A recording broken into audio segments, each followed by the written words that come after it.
कई बार हम सेवा में एक अपराध करते हैं। देखो, एक चीज का विशेष ध्यान रखना, ठाकुर जी की, किशोरी जी की सेवा में कोई अपराध हो जाए, क्षमा है, वो उतना नहीं गिनते हुए, लेकिन उनकी सेवा के मध्य में किसी भक्त का अपराध, किसी वैष्णव का अपराध, किसी संत का अपराध, ये ठाकुर जी कभी स्वीकार नहीं करते।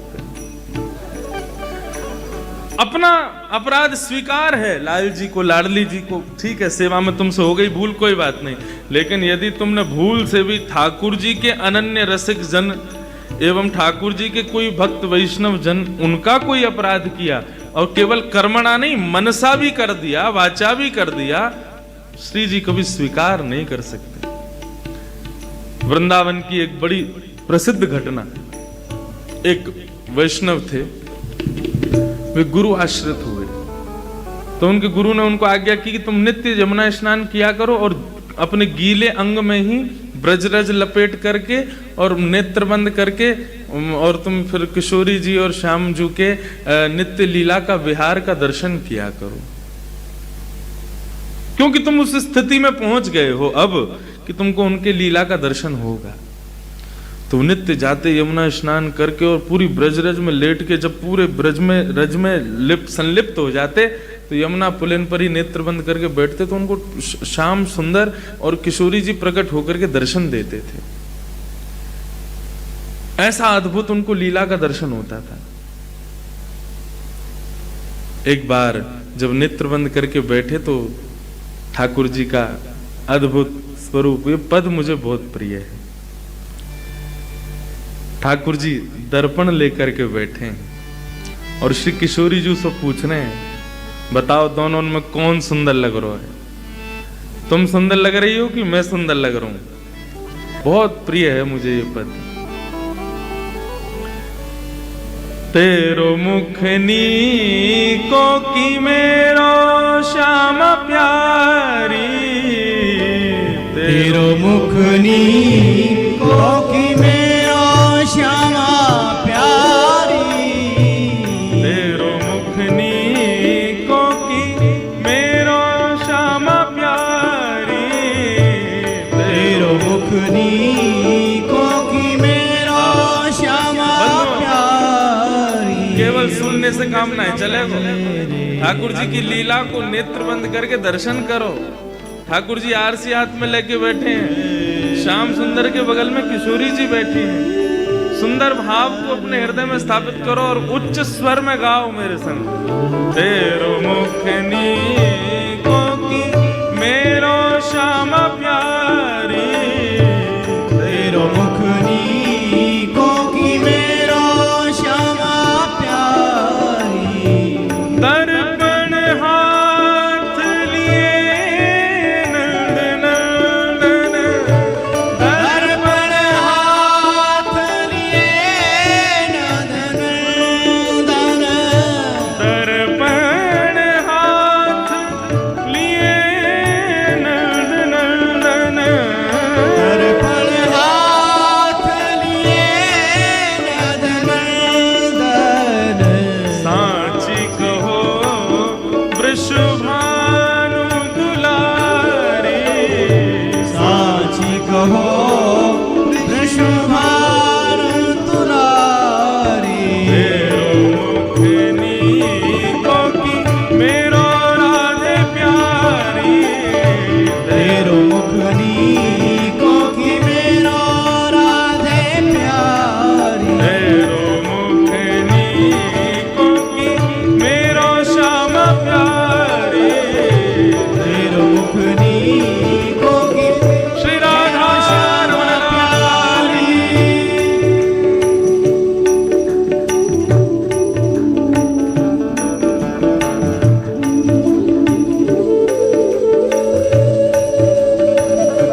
ठाकुर जी पूछ रहे हैं बताओ दोनों में कौन सुंदर लग रहा है। अच्छा, ये इस लीला का दर्शन वो संत कर रहे थे कि श्याम सुंदर लेके बैठे हैं आरसी और पूछ रहे हैं कि कौन सुंदर है। किशोरी जी बोली अच्छा, मुझसे पूछ रहे हैं, बोले हाँ बताओ तो सही कौन बढ़िया लग रहा हो, देखो मैं कि तुम। किशोरी जी कह रही हैं हमसे कहो तुम ही क्यों ना देखो, हमसे कहो तुम ही क्यों ना देखो, हम गोरी तुम श्याम बिहारी, हम गोरी तुम श्याम बिहारी। मोसो का पूछ रहे हो, मोते का पूछ रहे हो, खुद ही देख लो। ठाकुर जी बोले कहा देख लो, बोले कि देखो हम गोरी गोरी दिख रही हैं और तुम कारे कारे दिख रहे हो। दोनों कैसे दिख रहे हैं? हमरो मुख जैसे चंद उजियारो, हमारा मुख जैसे चंद्र उजियारो, हमरो मुख जैसे चंद उजियारो, हमारा मुख जैसे चंद्र उजियारो, तुमरो मुख जैसे रैन अंधियारी, तुमरो मुख जैसे रैन अंधियारी, मेरो मुख नीको की मेरो राध प्यारी, मेरो मुख नीको की मेरो राधे प्यारे, मेरो मुख नीको की मेरो राध प्यारी। मेरो मुख नीको की मेरो राधे प्यारी। लाल जी नाराज है गए, तुमने हमको अंधेरो बोलो। बोले हो तो बोलूंगी, और मैं क्या बोल रही हूँ को तुम खुद देख लो आरसी में कैसे काले काले लग रहे हो। हमें देखो कैसे, हमें देख के दर्पण भी शर्मा रहे हो, इतनी बढ़िया लग रही है, इतनी प्यारी लग रही है। ठाकुर जी बोले एक बात मत भूलो, आपने अभी अभी कही कि आपको मुख जैसे चंद उजियारो और मेरो कैसे जैसे रैन अंधियारी। लेकिन किशोरी जी जब तक अंधेरो ना होवे ना चंद्रमा दिखे ना है, जब तक मैं ना आऊंगा ना संग में तब तक तुम्हें कोई पूछेगा ना, तुम देखोगी ही ना। और रही बात बाकी तो तुमने हमारी बहुत कर ली, अब हमें बैठना ही ना है। आरसी लेके ठाकुर जी दूर जाके बैठ गए, दूर शिला पे जाके बैठे। तो किशोरी जी तो ऐसी करुणामयी है, ऐसी दयालु है, ठाकुर जी रूठ जाए ये उनसे सहन ही ना होवे। किशोरी जी समीप गई और समीप जाकर के लाला के पास बैठी और बोली नाराज है गए हो, मान कर रहे हो? बोले बात ही ऐसी कर दी आपने, हमने कहा ना किया आपके लिए, सब करते रहे। मैं अरे झूठे को बड़ाई कर दे करो, हाँ नहीं बढ़िया लग रहे हो, सुंदर लग रहे हो, बहुत प्यारे लग रहे हो, ऐसे हम जाने हम कारे हैं, हम जाने कि हम ऐसे हैं। नहीं एक ये शिष्टाचार होवे ना, हम कोई सा प्रेम करें तो झूठी बड़ाई कर ही दें, भले ही बुरो लग रहा हो। अब घर को दूल्हा जब घोड़ी पर चढ़े भले ही कानो बेड़ो हो, सब रे नजर बलिया ना ले यार कितना प्यारा लग रहा है, चाहे कैसे हो, नहीं झूठे को बड़ाई कर दे करो। किशोरी जी बोली अरे नहीं आप ऐसे देखो रूठो मत, देखो मेरी बात तो सुनो। कहा मुखमंडल पर अपनो कर कमल रख के किशोरी जी अपनी ओर ठाकुर जी को मुखमंडल करें और किशोरी जी कह रही हैं तेरो नयन में मोटो मोटो कजरा, तेरो नयन में मोटो मोटो कजरा, तेरो नयन में मोटो मोटो कजरा, तेरो नयन में मोटो मोटो कजरा, हमरे नयन में तुम बनवारी, हमरे नयन में तुम बनवारी,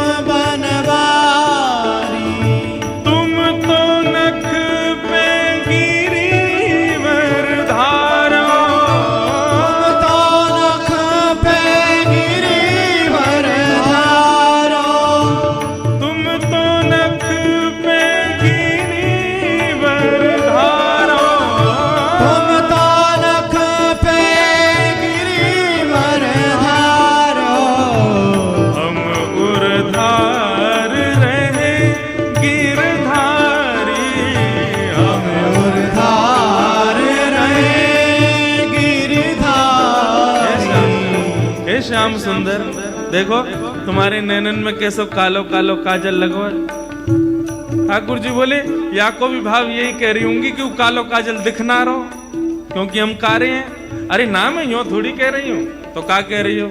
देखो तुम्हारे नैनन में तो कालो काजल है, लेकिन तुमने हमारे नेत्रन में देखो। ठाकुर जी बोले का है? बोले देखो तो सही। ठाकुर जी जैसे ही किशोरी जी के नेत्रन में देखने लगे, बोले कछु दिखाई दियो? तो किशोरी जी की काली पुतलिन में ठाकुर जी को ही रूप दिखाई दे रहा है। हमरे नयन में तुम बनवारी और तुम तो नख पे गिरिवर धारो। पूरो ब्रजमंडल आज तुमको गिरवरधारी कह करके पुकारे, तुम्हारी शोभा की गणना, तुम्हारे नाम यश को वैभव गामे। अरे हमारो लाला ने गिरिराज जी उठाए, लेकिन कोई हमसे पूछे? कहा पूछे? बोले तुमने तो नख पे गिरिराज जी धारण किए, लेकिन वह गिरधारी को तो हमने अपने हृदय में धारण कियो ना। हम उर्धार रहे गिरधारी। हे सूरदास या छवि की शोभा, सूरदास या छवि की शोभा, सूरदास या छवि की शोभा, सूरदास या छवि की शोभा।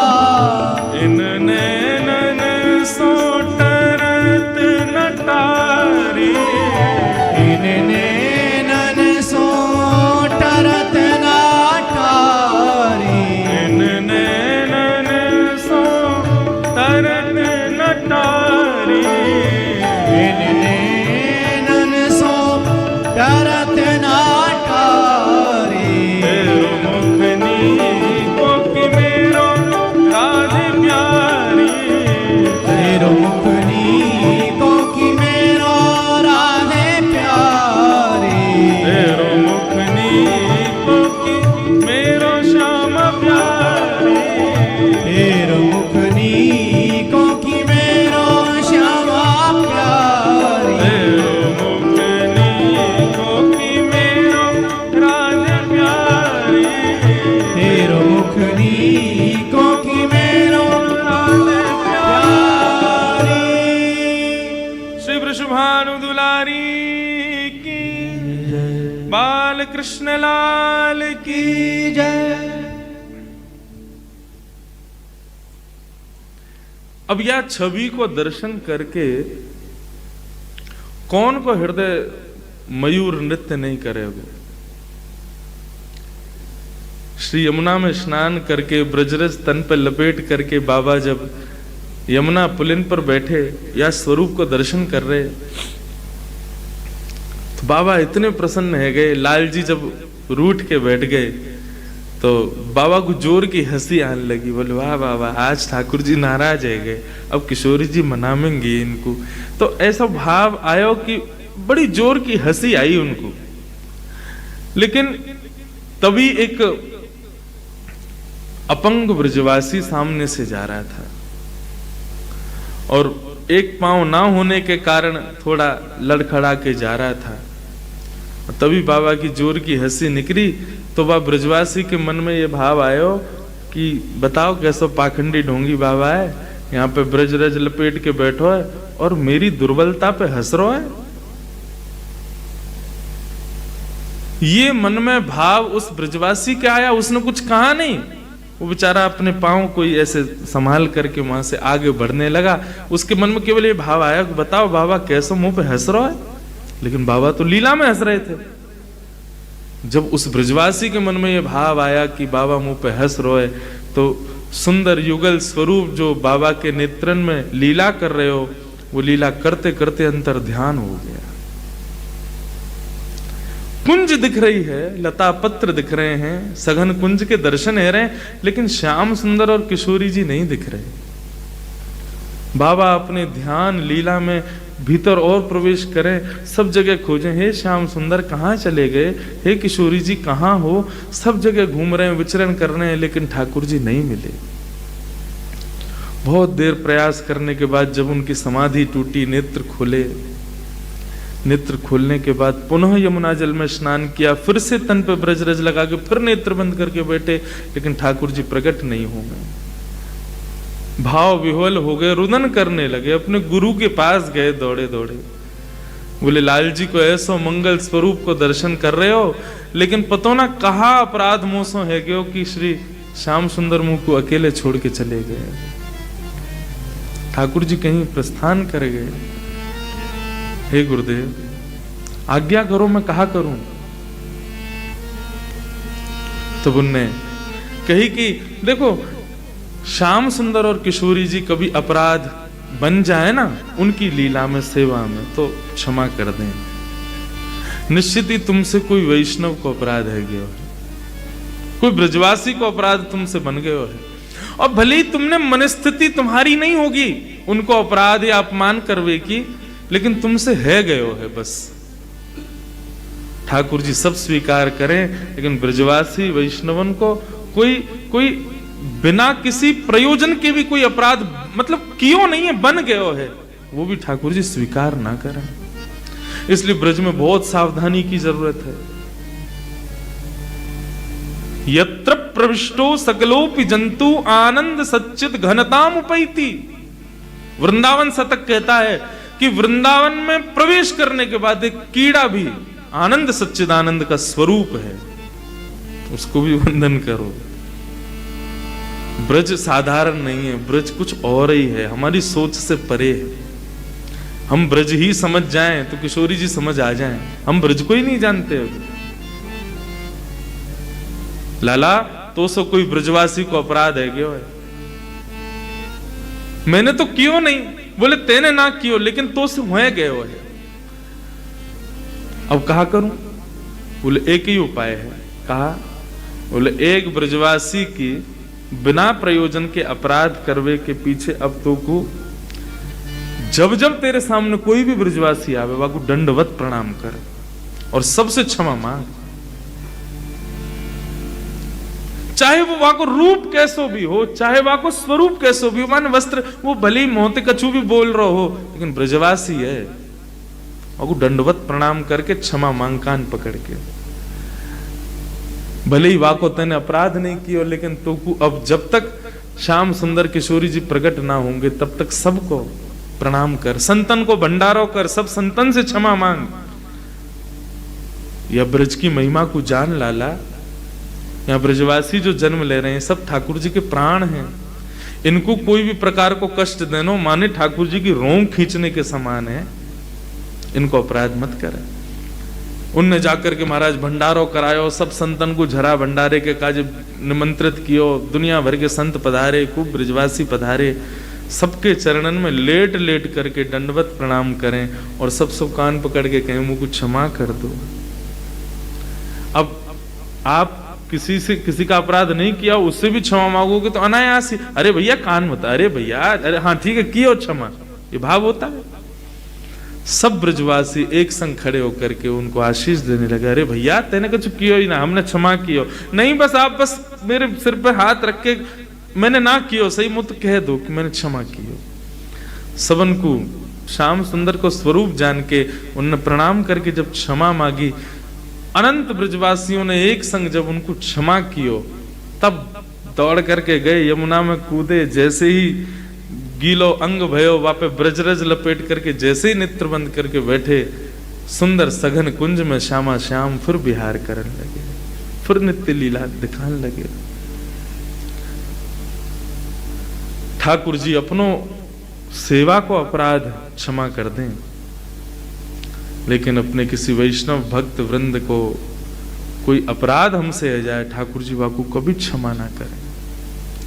इसलिए अपने मन में भी कभी किसी के लिए दुर्भाव, और विशेष रूप से ऐसा व्यक्ति जो ठाकुर जी की सेवा में हो, चाहे वो नहीं है अच्छा, चाहे उसके हजारों अवगुण हैं, आपको दुनिया के लोगों ने कहा कि वो ऐसा है ऐसा, ठीक है, चार लोगों के बीच में तुमको बोलना भी पड़े ना कि हाँ नहीं वो ऐसा ही है, बाद में जाके किशोरी जी से ही क्षमा मांग लेना, नहीं ममू कोई के बारे में कछु गलत ना है कहना। सब ठाकुर जी किशोरी जी के सेवा के अधिकारी हैं, भले ही सूक्ष्म रूप से सही, कछु तो सेवा कर रहे हैं, हम वा को अपमान क्यों करें, हम वा को अनादर क्यों करें, या को विशेष ध्यान रखो। आपको अनुभव है जाएगा, आपको ऐसा लगेगा आज बहुत जरूरी काम है, आज सेवा मैं ना कर पाऊंगा, अरे अपने बहू से कह जाओगे, अपने बालकन से कह जाओगे या कोई और से कह दोगे आज सेवा तू कर दी, वो बहुत जरूरी काम है। किशोरी जी से बार बार कह दोगे आज मैं सेवा में नहीं आ पाऊंगा, कल से आऊंगा। ये मत समझियो कि तुम्हारा काम आ गयो या हमारे तुमने सेवा नहीं करी। आज तुमसे कहा भयो कि किशोरी जी ने अपना स्पर्श तक नहीं करवाया तुमसे, तुमको अपने सामने तक बैठानो मंजूर नहीं कियो, तुमको देखनो तक मंजूर नहीं कियो। मोते तो बहुत हो गए लाल जी, कई बार सेवा में ना भी कर पाऊं व्यस्त होने के कारण। बालक को नेकत सिखा रखी है, वो एक यहीं बैठे कहाँ गए हैं, वो करते हैं सेवा कभी कभी श्रृंगार, लेकिन मैं ही धरा हूं ठाकुर जी को, बाकी की सेवा वो कर ले। मन में भाव आ जावे। कल वो फलाने फलाने व्यक्ति के बारे में कुछ कह रहे थे ना, उसी का ठाकुर जी ने आज देखो रूठ गए, आज सेवा नहीं करवा रहे और हमें व्यस्त कर देंगे, हम सेवा में जा ही ना पाएंगे। अन्यस्य दोष गुण चिंतन माशु मुक्त्वा सेवा कथा रस महो नितराम पिबत्वम्। श्रीमद् भागवत में कहते हैं सेवा और कथा का अधिकार किसको ठाकुर जी प्रदान करते हैं? बोले जो अन्यस्य दोष गुण चिंतन माशु मुक्त्वा, दूसरों में दोष गुण देखना जो बंद कर देता है ठाकुर जी उसको स्वीकार करते हैं, उसको प्रदान करते हैं।